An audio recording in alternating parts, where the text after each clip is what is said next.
네, 안녕하세요. 안녕하세요. 나정혁 변호사입니다. 네, 안녕하세요. 고영상 변호사입니다. 오늘 주제는 좀 색다른 방법으로 제가 한번 말씀을 드리겠습니다. 나정혁 변호사님 준비되셨죠? 네, 제가 오늘 저 이행시 준비해 왔습니다. 자, 제가 오늘 띄우겠습니다. 예, 이혼하고 싶다. 혼, 혼자 살고 싶다. 네, 오늘은요, 설 연휴 좀 맞이해서, 한참 이제 설 연휴나 추석 연휴 이렇게 명절 이후에 가장 많이 이제 상담이 들어오고 사건이 많이 발생하는 이혼에 대해서 좀 말씀드리겠습니다. 교수님, 이혼에는 또 여러 가지 방법이 있지 않습니까? 네, 어떤 게 있을까요? 저희가 행복한 결혼 생활을 이제 하면 좋지만 아무래도 살다 보면은 이제 여러 갈등이 이제 자연스럽게 생길 수밖에 없지 않습니까? 그래서 이혼을 결심하게 되는 경우들이 있는데요. 이혼의 방법에는 두 가지가 있고요. 그래서 당사자들이 이제 자발적으로 이제 서로 합의해서 하게 되는 합의 이혼의 형식과 두 번째 재판의 힘을 빌려서 이제 이혼하게 되는 재판상의 이혼 두 가지 방법이 있겠습니다. 합의상 이혼이 이제 협의를 해서 당사자가 제일 좋게 하는 이혼이 이제 제일 무난하고 좋겠지만 이제 안 되는 경우에는 네. 불가피하게 이제 재판에 이제 소송을 네, 그렇죠. 제기해서 법원에서 이혼 여부를 판단하게 되는데 우리가 소송을 제기했다고 해서 바로 또 판결이 나오는 건 아니지 않습니까? 예, 그렇죠. 이제 저희가 이제 고 변호사님 좀 전에 말씀하신 것처럼 두 분이 합의해서 이제 이혼이 이제 조기에 종결되면 제일 좋은데 사실 이제 갈등이 격화되다 보니까 합의에 의해서 당사자들끼리 이혼한다는 건 사실 굉장히 오히려 더 어려운 경우가 많고요. 재판을 통해서 이혼하는 게 오히려 더 빠른 해결책이 될 수가 있습니다. 그래서 재판상 이혼을 제기하게 되면은 이제 법원에서는 조정 절차를 이제 우선적으로 열어주게끔 지금 돼 있죠. 그 조정 절차라는 게 이제 일반 민사 사건에도 조정 절차가 있습니다. 근데 다만 이제 이혼 사건의 경우에는 이제 조정기일이 여러 번 열리지 않습니까? 예. 아무래도 일반 민사 사건보다는 어떤 판결의 형식보다는 당사자가 원만히 합의를 하는 게 좀 못하고 그런 생각이 있기 때문에 재판부도 되도록이면 조정 단계에서 당사자가 어떤 이혼 여부, 친권 양육권, 재산 분할까지 좀 다 이제 합의를 좀 해서 원만하게 종결되기를 이제 유도하는 경향이 있습니다. 그리고 이제 그 조정 절차라는 게 이제 당사자들끼리 이제 의견을 조율하고 이제 합의한다는 점에서 아까 처음에 말씀드린 합의 이혼과 비슷한 점이 있지만 차이점이 있다면은 제3자인 조정위원이 이제 중간에 개입을 해서 의견 조율을 시키기 때문에 아무래도 당사자들끼리만의 합의와는 좀 차이점이 있고요. 또 조정 절차를 진행하다 보면 이제 그 판사님이 내려오시잖아요. 그래서 서로 의견을 청취하기도 하고 그래서 그런 점에서 당사자 둘만의 합의랑은 좀 차이점이 있습니다. 네. 이게 이제 나 변호사님도 많이 해보셨지만 사실 이 이혼 사건이 쉽지만은 않은 게 조정 단계에서 거의 조정이 잘 되는 경우는 많이 없습니다. 네. 제가 예전에 했던 사건 중에서도 이제 네. 국회의원, 네. 이런 분들하고 아나운서분들, 유명하신 분들이 있었는데 이런 분들은 의외로 조정 단계에서 마무리가 잘 되죠. 네. 그런 분들은 어떤 이혼에서 조금 유리하다, 불리하다 이것보다는 이제 외부에 알려지는 거를 극도로 민감하기 때문에 웬만하면 이제 변호사들한테 이제 재량권을 주고 네.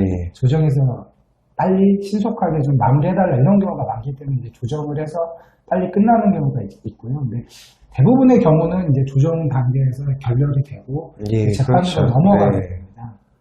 그리고 아무래도 이제 이혼을 결심하게 되면은 저희가 아무튼 두 분이 헤어지는 과정에서 이제 정리해야 될 부분이 있지 않습니까? 그래서 첫 번째로 이제 관심이 있으실 만한 게 이제 그 자녀가 있는 경우에는 이제 친권과 양육권, 그 다음에 부부 그 생활을 오랫동안 해왔다면은 재산 분할에 문제가 있지 않습니까? 아무래도 고 변호사님 이혼 사건을 많이 하시니까요. 네네. 요즘엔 재산 분할 경향이 어떤가요? 아까 얘기하신 것처럼 이제 친권하고 양육권 같은 경우에도 의외로 이제 다툼이 있는 경우도 많이 있습니다. 근데 기본적인 모든 100%라고 제가 말씀을 못 드리는데 기본적인 경우에는 이제 특별한 사정이 없으면 미성년 자녀, 그다음에 이제 나이가 어리면 어릴수록 이제 어머니한테 이제 양육권을 주는 경우가 많기 때문에 이제 그 부분을 좀 참고하시는 게 많고, 다만 이제 그 아이의 건전한 양육을 위해서 어머니보다는 아버지 쪽으로 그 양육권을 주는 게 맞다라는 것이 이제 아버지 쪽에서 입증을 하면은 당연히 아버지 쪽에 이제 양육권이 가기도 합니다. 그다음에 이제 이혼소송이 계속 오래되는 이유, 그 지연되는 이유가 결국에는 이제 재산 분할이죠. 예, 그렇죠. 재산 분할 다툼이 많은데 이제 최근에는 저희가 이제 그 재산 분할에 대해서는 어떤 그 여자 쪽에 대해서 그 재산 분할 비율을 이제 5대5 상당히 높게 지금 인정하고 있는 추세입니다. 그러니까 전업주부 같은 경우에도 5대5가 이제 나오는 경우가 예, 상당하다는 말씀이신 거죠? 예전에는 이제 전업주부여서 좀 이제 네.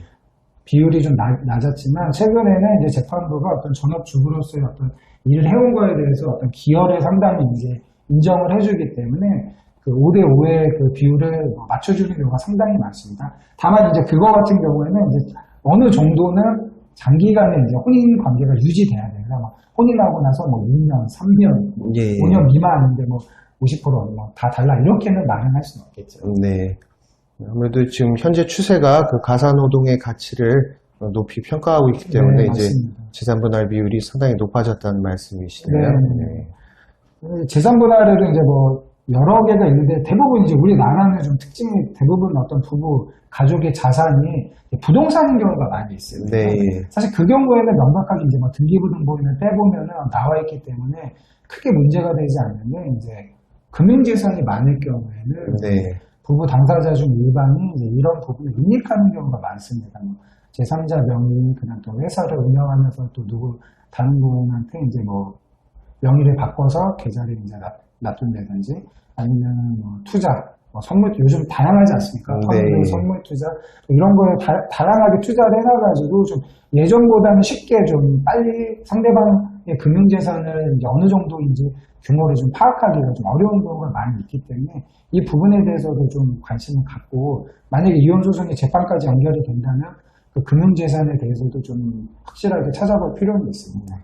그리고 저희가 이제 그 의뢰인께서 약간의 단서만 제공을 해주시면 저희가 그 법정 절차 내에서는 그 금융거래 정보 제출 명령 신청 통해서 그 자료를 받아볼 수 있으니까요. 네. 그런 부분은 그렇게 해결이 가능하죠. 네, 의뢰인분들 중에 이제 뭐 저는 이제 특히 이제 전업 쪽이신 분들이 저는 남편의 뭐 계좌 번호 몰라요, 어디 은행인지 몰라요 이렇게 얘기를 하시는데 그 모르시더라도 이제 그 남편분의 뭐 이름하고 생년월일이 있으면 시중에 중요 은행하고 뭐 증권사 거래 이쪽을 다 열람할 수 있으니까 그거는 뭐 너무 걱정하실 필요는 없습니다.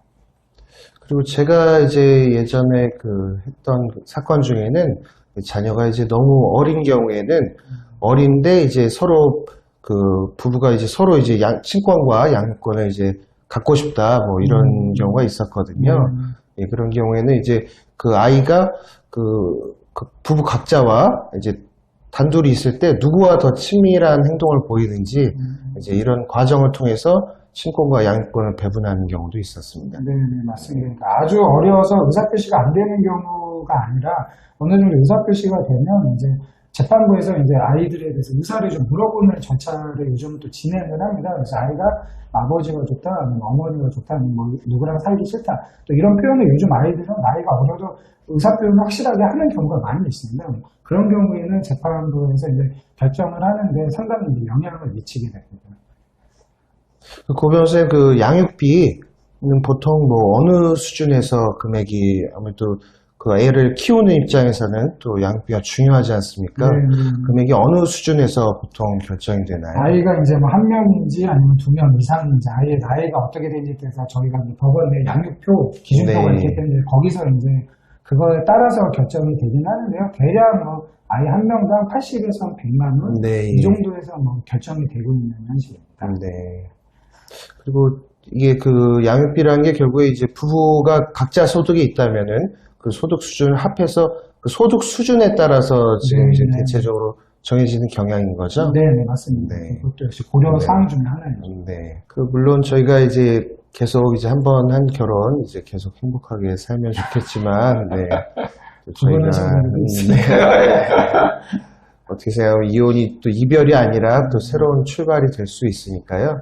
그런 점에서 꼭 이혼이 필요한 부분이 있다면은 이런 점에 대해서 알아보신 후에 이제 결심을 하는 게 좋을 것 같습니다. 그리고 제가 이혼 사건을 이제 몇 번 하면서 제가 안타까웠던 게 이게 어차피 이제 이혼을 하고 또 그 네. 재판 단계까지 가면 상당히 이제 감정이 격화되어 있지 네. 않습니까? 이제 그러더라도 이제 이게 감정하고 또 현실을 또 파악을 해야 되기 때문에 냉정하게 이혼 사유가 어떻게 되고 있는지, 자기한테 뭐 불리한 게 있는지, 재산분할 대상이 어느 정도가 어느 정도야 가질 수 있는지 이거를 좀 냉정하게 좀 파악할 필요는 있습니다. 제가 최근에 이제 어떤 다른 변호사님의 한 사건 중에도 좀 안타까웠던 게 남자분이어서 소장을 받으셨어요. 이혼을 네. 하자 아내가. 너무 화가 나죠. 애들도 데려갔고. 그래서 이제 이혼을 나도 하겠다 하는데 이제 재산을 주기 싫은 거예요. 네. 재산이 있었거든요. 네. 그러니까 이제 나는 이혼을 안 하고 싶다. 가정을 지키겠다. 이렇게 얘기는 하는데 서면에는 그 아내분에 대해서 엄청나게 뭐 나쁜 내용을 막 써서 제출하는 거죠. 그렇게 되면 자기가 하는 주장하고 서면하고 증거가 달라지지 않습니까? 이럴 경우에는 괜히 재판만 지연되고 원하는 결과도 못 받고 또 재판부한테 인상도 안 좋아집니다. 그래서 좀 냉정하게 좀 얻을 거는 뭘 얻을 거고 내가 어떤 거는 포기할 수 있다. 이걸 좀 냉정하게 파악을 하신 다음에 이혼을 좀 준비하시는 게 맞다고 봅니다. 네, 지금 하신 말씀이 저희가 이제 뭐 일하면서 뭐 이제 늘 있는 문제인데요.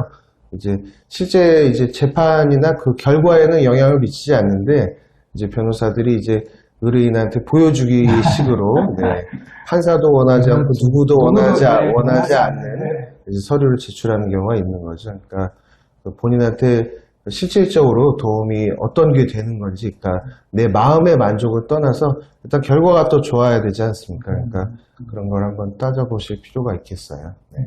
그 다음에 제가 이제 또 상담하면서 하나 좀 안타까웠던 게 이제 또 마음 여리신 분들이 있으세요. 네. 그래서 이제 특히 이제 남편이 이제 아내한테 이혼을 하자 이럴 때 어떤 여자로서의 자존감? 네. 또 그게 상실됐다고 생각을 하셔가지고, 이혼 도장 찍고 그냥 끝내시는 분들 많아요. 내가 구차하게 너한테 뭐 돈이나 이런 것들을 뭐 요구하는 것 자체가 난 너무 싫다. 이러고 그냥 도장 찍고 그냥 나와버린 경우도 네. 있으셨어요.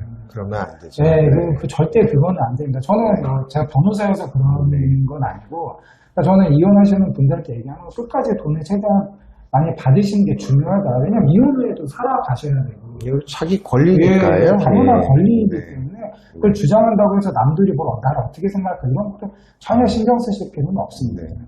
자기 주장이니까 그걸 당당하게 계속 입증하시고 주장하시면 됩니다. 네, 그래서 오늘은 좀 이혼에 대해서 말씀드렸는데 오늘 좀 많이 말씀을 하신 것 같은데. 네, 저 이행시도 준비해 왔고요. 네, 오늘은 저희가 좀 이혼에 대해서 말씀 나눠봤습니다. 혹시 궁금한 점 있으시면 저희 뭐 이메일 아니면 카카오톡으로 연락 주시면 저희가 최대한 답변 드리겠습니다. 네, 감사합니다. 네.